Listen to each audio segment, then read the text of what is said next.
I know you're gonna dig this. Welcome to the list of my top 10 worst movies of 2015. Previously you've seen my top 10 best movies of 2015 and now it's time for the worst. There are probably worse films than some of these here, but that's because A, I don't get to see everything, and B, why would I waste my valuable time on anything where the leads include Will Ferrell, Kevin Hart and Vince Vaughn?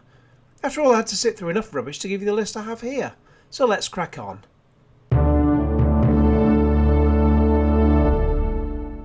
At number 10, it's Taken 3, which is just terrible beyond belief. Taken 2 was bad enough, but both the first two films brought in $150 million apiece, so of course they're going to make more. The only good thing was when Liam Neeson settled the debate between which of Homer Simpson's two co-workers, Lenny and Carl, he likes best. Lenny! And despite the tagline, "It ends here," I would very much doubt that. In fact, I expect that in years to come, after Liam Neeson shuffles off his mortal coil, the family dog will, Lassie style, head out across the world to avenge the murder of his owner. A murder which was made to look like a suicide, but the dog knew something was up, because Russian mafia boss Ivan Dobridov called him out for walkies, with a terrible attempt at an American accent, just like Neeson in fact. But you know how dogs have a sixth sense for this sort of thing. That film will be Taken 19, Dogged. 21, he joins the army. At 23, he joins the special forces. He's a trained sniper. An explosives expert. No service record, no discharge record, nothing. This guy right here, he knows how to disappear.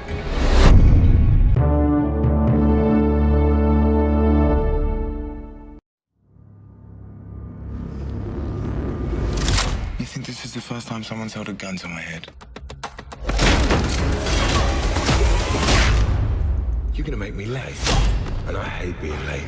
And in at number 9, The Transporter Refueled, in which Jason Statham isn't here because he wanted too much money to return for number 4. Ed Skrein replaces him as Frank Martin, and he never breaks a sweat. He never uses a phone while he's driving, and his job this time is transporting hot prostitutes, all complete with their prostitute red lipstick, enslaved by a pimp who looks like he hasn't had a good wash in years. Daddy, Frank Sr., played by Ray Stevenson, is retiring from his job selling Evian water. Really? And his son is cajoled into driving the women because they're holding Daddy hostage. It's directed by Camille Delamare, who made a great job with Brick Mansions, a film I didn't expect an awful lot from, but sadly in this reboot the punch-up and shooting scenes lack any real weight to them, and the car chases have too many cuts in the edits to be able to enjoy them properly. Will this start a new Transporter trilogy? I doubt it.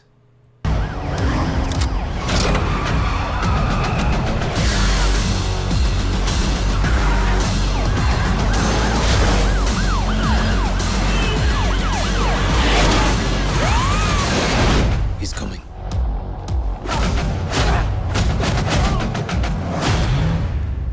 We're gonna need more men.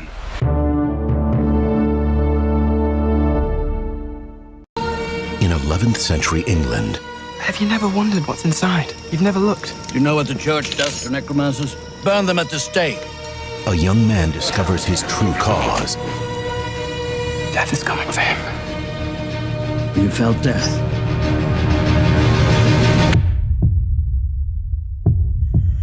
Yes. And number 8 is The Physician. Made in 2013 but not released in the UK until 2015, I tuned in for Stellan Skarsgård and ex-Hollyoaks babe Emma Rigby. But they're not in it half as much as I expected, and it instead follows Tom Paine learning to heal the sick in 18th century Iran. This is a shame because Miss Rigby is rather a fitty. However, given her character's Iranian heritage, she's more covered up than the Chilcot Report on Iraq. And the film soon degenerates into one of those plodding desert-based dramas which don't have any real direction and clog up ITV3 on a Sunday afternoon. I'm going to study with the greatest healer in all the world. Driven by curiosity, What is it? The world. he sets off to a faraway land. It's the most beautiful thing I've ever seen. The greatest physician the world has ever seen teaches me, Ibn Sina. And allow me to introduce my future bride.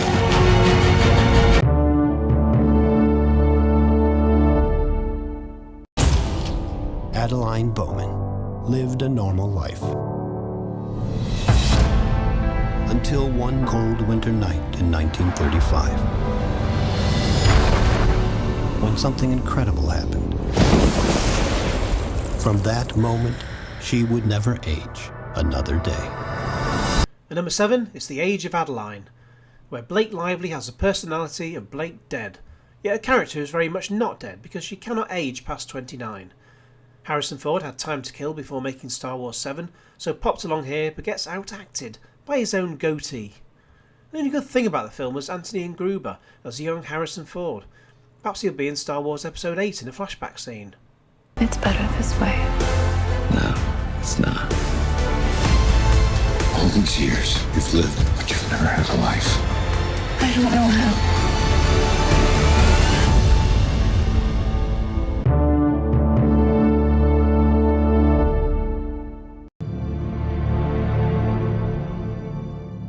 Forensics finally released this. What is it? Personal effects they recovered from Skyfall. You've got a secret. Something you can't tell anyone. Because you don't trust anyone. At number 6, Spectre. The song was awful, the film was too long, the action was very few and far between, it had no real plot to speak of other than being a best of Daniel Craig's Bond, it had the worst kept secret about a baddie, Christoph Waltz was wasted in a relatively short role, and the opening scene was lacklustre. And it was censored to get a 12A. I know one of those involved when Jinx poked that guy's eyes out and then broke his neck, which was a stupid scene anyway for a Bond movie. Leave that for films which are meant to be excessively violent. Skyfall was also terrible. I do hope Sam Mendes doesn't return. Welcome, James. It's been a long time. And finally, here we are.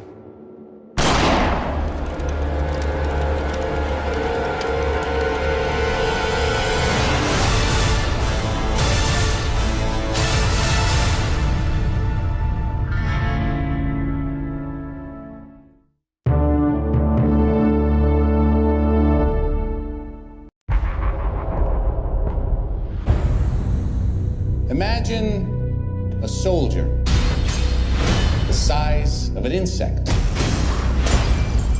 The ultimate secret weapon. At number 5 is Ant-Man. Now this originally had some promise as it was set to be directed by Shaun of the Dead's Edgar Wright. Unfortunately, creative differences split him and the studio apart. This is a great shame as he's a massive fan of the character, suggesting back as far as 2003 that Marvel make this film with him at the helm, and even stopping them from putting Ant-Man in the first Avengers film. Alas, instead we have Peyton Reed. Who? Exactly. He made the dire Bring It On, the dire Down with Love, and the so-so Yes Man starring Jim Carrey. There's also the problem with the casting for the main character. Paul Rudd. Really? Is he the best Hollywood can manage? He has less charisma than one of my old stinky shoes. Thankfully, somehow I've managed to miss almost every single one of his films that he's made, and certainly all of those where he has a leading role. Why would anyone give him a leading role anyway? I get that he has the hangdog facial appearance of a slacker ex-convict who wants to do right by the daughter to his estranged wife, but please, I'm sure if Hollywood tried, they could find a zillion better actors than him. So you need to know how to punch. You want to show me how to punch? Show me how to punch. That's how you punch.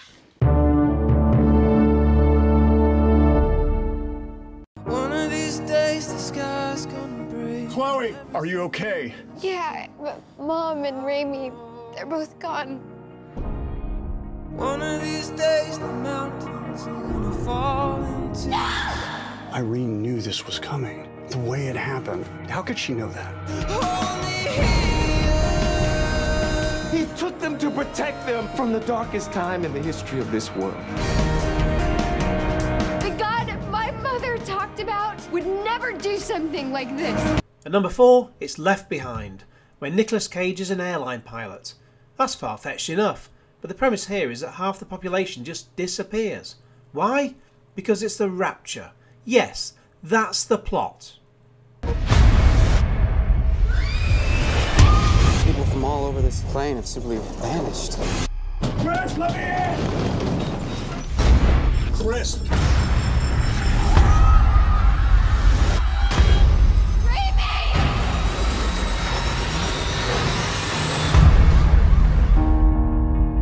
know you all want answers, and believe me, so do I, and I'll do my best to get them. But the only answer is that this is complete bollocks.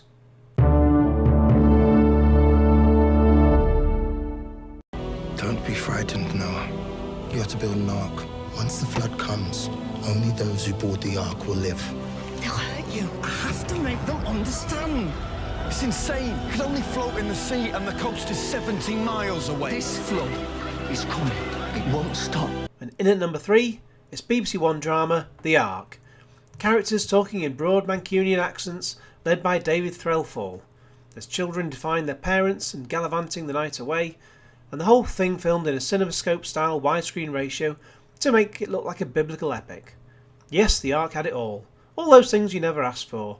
All of Noah's children had the dream of the present day, which was to own their own house, except in olden times with desolate landscapes and no estate agents, you actually had to build it. A roof was an optional extra. Then one day, Ashley Walters from So Solid Crew turned up out of the blue to tell Noah that he has 21 seconds to go and build an ark. He tells him the dimensions in cubits, leading Noah from Shameless to ask, "What the fuck is a cubit?" Mrs. Noah, Joanne Whalley, still looking insanely hot at 53, thinks he's off his head, and quite rightly too. As Frank Gallagher, David Threlfall spent the best part of a decade off his head on drugs and alcohol, and now he sounds just the same, talking a right load of old claptrap about building a big boat when it hasn't rained for over a year. The family also think he's having a nervous breakdown as he heads off the city to tell everyone about the Ark, and also to pop into B&Q for some wood and nails, possibly a hammer too.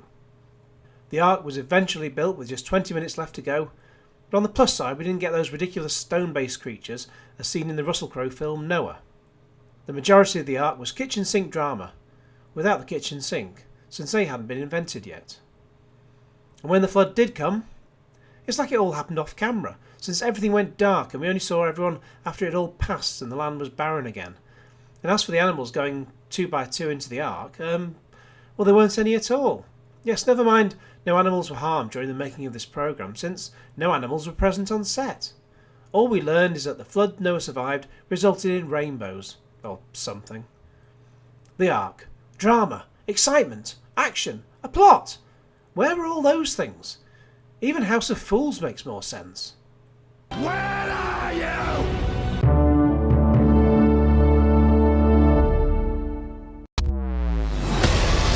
I've been waiting for you. Well, none of us have been waiting for you, Arnie. And number 2, it's Terminator Genesis. Now, I don't watch Game of Thrones, so this was my first experience of Emilia Clarke, and she is not Sarah Connor in her Terminator 2 guise. Linda Hamilton's Sarah Connor was bursting with muscles for a start, and Jai Courtney has proved over and over that he just can't act to save his life or be a leading man. Examples include Divergent and Insurgent, plus A Good Day to Die Hard. And even director Alan Taylor was annoyed because, you know that bit where John Connor is revealed to also be a baddie?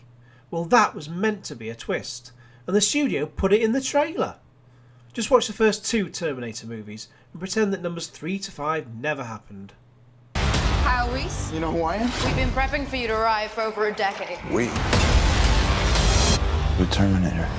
It is nice to meet you. I've been trying to teach him to blend in. I know it needs work.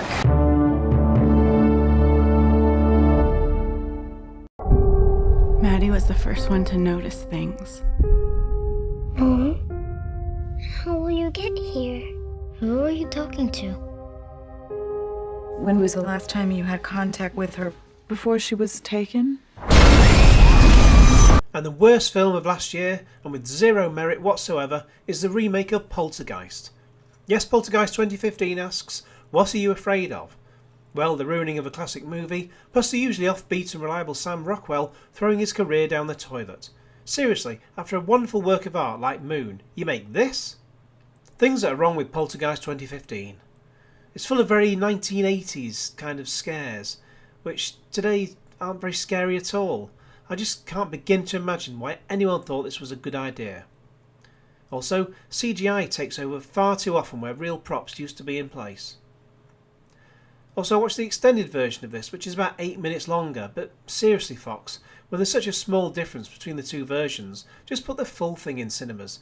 Holding a few minutes back for the Blu-ray and DVD isn't going to win you any friends, and I can't see anything that looks, just looks obviously put back into the film, although the director has said that some scenes are only trimmed due to pacing. For the purists, the theatrical version is also included on the disc.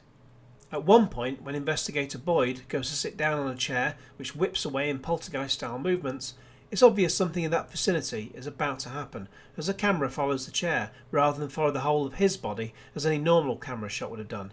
If they had, it would have provided misdirection. In addition, every cast member just looks so unconvinced by anything that's going on, and as it progressed, I just kept thinking, oh, that bit's different, that bit was done better in the original, and so on. The whole thing just washed over me like a complete nothingness. Hence, given that it mostly copies what's gone before and adds nothing, it deserves nothing out of 10. However, as I wrote my original review, which I sometimes do in Notepad as it's not bloated like Microsoft Word, all the text just instantly justified itself to the right, and the cursor keys played up. Now that was spooky. This isn't just a few pissed off spirits we're dealing with. It's a poltergeist. We just want our daughter back. The door to their world could close at any moment. If that happens, there's no getting her back. So that's my top 10 worst movies of the year. What are yours? Let me know in the comments below. I want you all to clear your minds. They already know what scares you.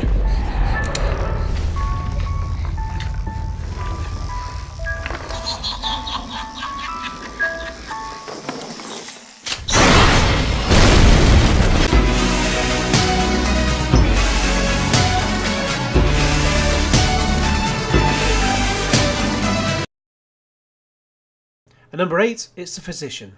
Made in 2013 but not released in the UK until 2015, I tuned in for Stellan Skarsgård and ex-Hollyoaks babe Emma Rigby, but they're not in it half as much as I expected. And it instead follows Tom Payne learning